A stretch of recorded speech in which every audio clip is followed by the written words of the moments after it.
Halfland, an ahistorical prehistory. The Battle of High Tarn.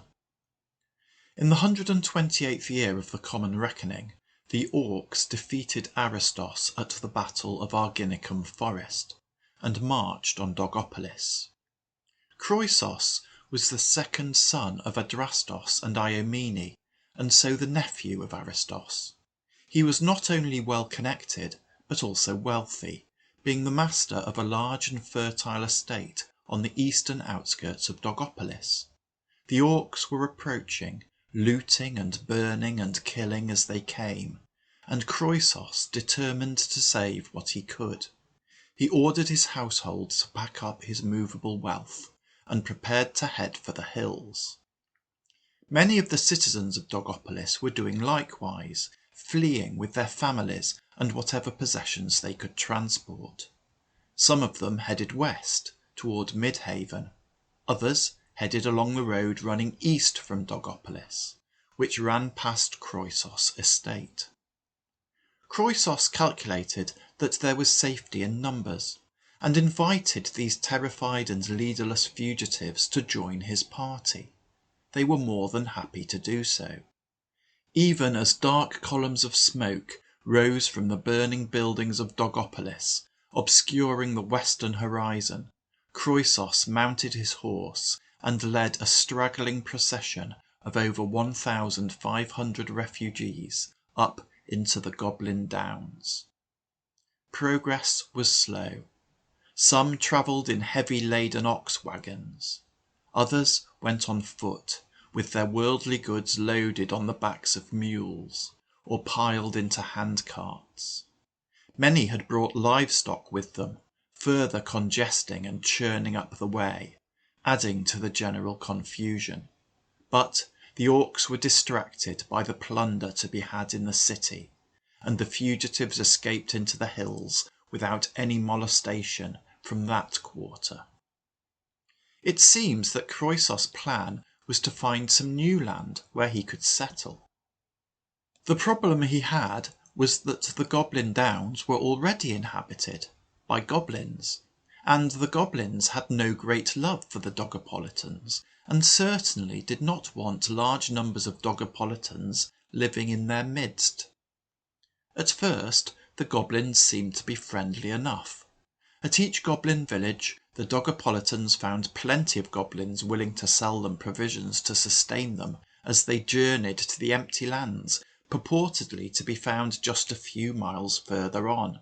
But no matter how far the Dogopolitans travelled, all they found were more and more goblin villages.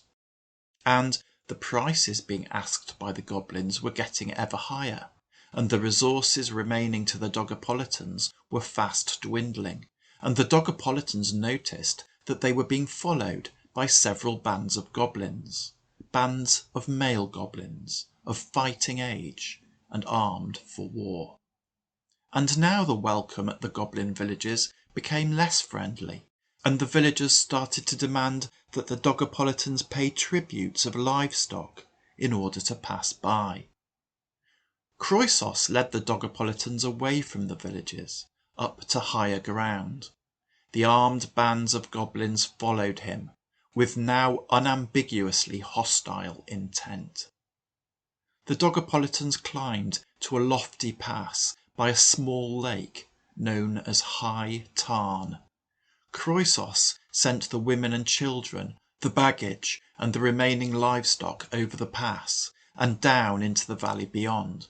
He remained at the crest of the pass with the menfolk and prepared them to do battle with the pursuing goblins. Croesus divided his force into 3 groups, which he concealed in the trees at the head of the pass. On his left he placed 100 light infantry. Some of these were equipped for war, carrying swords and shields and javelins or slings. Others were not, armed only with cudgels or farm tools. The second group also consisted of 100 light infantry, positioned on the right flank and led by a man named Damasos. In the centre Croesus stationed 200 men, commanded by himself and his younger brother Astrabacus. In the front rank of this group stood his best equipped troops, armoured infantry, bearing a large shield in the left hand and a heavy javelin in the right, each carrying a sword at his hip. But the ranks behind consisted of unarmoured peasants, equipped only with agricultural implements. In front of the Dogopolitans lay the shallow valley that they had ascended to the pass. In the centre of this valley stood a low mound, and nestled between this mound and the left side of the valley, the reed-fringed waters of High Tarn mirrored the sky. The goblins were formed into 4 groups, strung across the width of the valley, climbing toward the Dogopolitans. The group on each flank ascended the slopes of the valley and advanced along the high ground on either side of the pass. The other 2 groups advanced up the centre of the valley toward the mound. Croesus responded by gesturing to his flanking cohorts of light infantry to push forward, but he held his centre back, concealed in the trees. On Croesus' right, Damasos light infantry ascended the side of the valley up onto a bare plateau, where they faced off against the goblins moving forward on that flank. As both groups of combatants advanced toward the other, the goblins came within range of Damasos' slingers, who projected sling stones at the goblins with lethal effect. The goblins responded by charging into the Dogopolitans, and a fierce melee ensued. On the other side of the valley, the hilltops were undulating and broken by patches of woodland. This landscape concealed the opposing forces on this flank from each other. But the Dogopolitan light infantry on the hillside did have a clear line of sight over High Tarn to the goblins advancing in the centre, and Dogopolitan slingers began to exchange missiles with goblin archers, initially with little result. The bulk of the Dogopolitan light infantry pushed on, leaving the slingers to their work.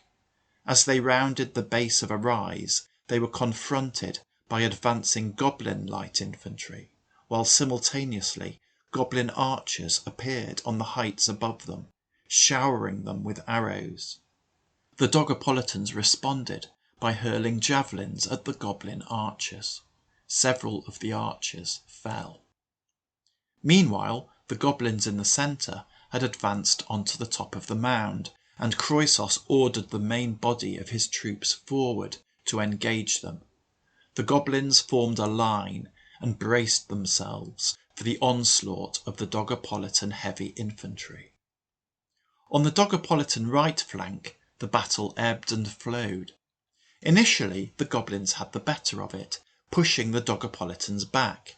However, the goblins did not follow up this success, allowing the Dogopolitans time to regroup. The reformed Dogopolitans then launched a volley of sling stones and javelins at the goblins.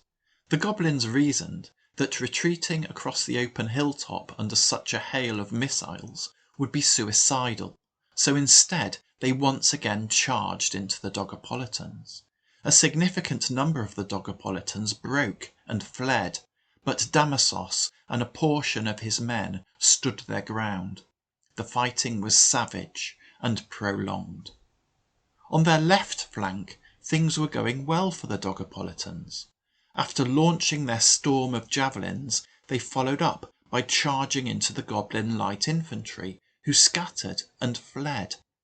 But even as they celebrated this victory, the goblin archers on the far side of High Tarn found their range, and Dogopolitan casualties started to mount. And then things got worse for the Dogopolitans. As the main body of the Dogopolitans advanced toward the goblins on the mound, it became clear that the line of goblins facing them was longer than the frontage of the Dogopolitan heavy infantry.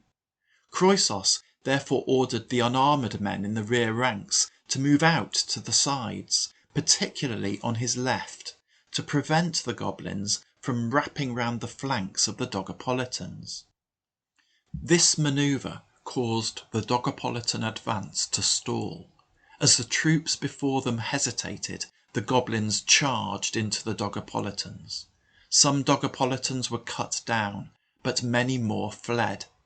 Croesus rallied some of his men, attempting to reform the line, but in vain. The goblins burst through the Dogopolitan ranks. In the confusion, Croesus was pulled from his horse and slaughtered. Astrabacchus urged those around him to fight on, but then he too was cut down. The Dogopolitan centre disintegrated. The only positive news for the Dogopolitans was on the heights to their right, where Damasos had finally succeeded in defeating the goblins he had been fighting. But as he rested from his exertions and looked to his left, he saw only Dogopolitan defeat. In the centre of the valley, gloating gangs of goblins were either surrounding and slaying those Dogopolitans who still stood their ground, or pursuing and slaying those who had chosen to flee. And on the far side of the valley, Damasos could see Dogopolitan light infantry in full flight. He led his surviving men down from the hilltop, down to the crest of the pass, hoping to salvage what he could from the wreckage of the Dogopolitan cause. Damasos won fame that day. He rallied the surviving Dogopolitans to him and fought a brave rearguard action against the rampaging goblins. But ultimately, outnumbered and surrounded as he was forced to admit defeat. He and the other surviving men laid down their arms and surrendered, and, along with the Dogopolitan women and children, passed into captivity. Thus ended the wanderings of Croesus and those who followed him, and thus ended the Battle of High Tarn.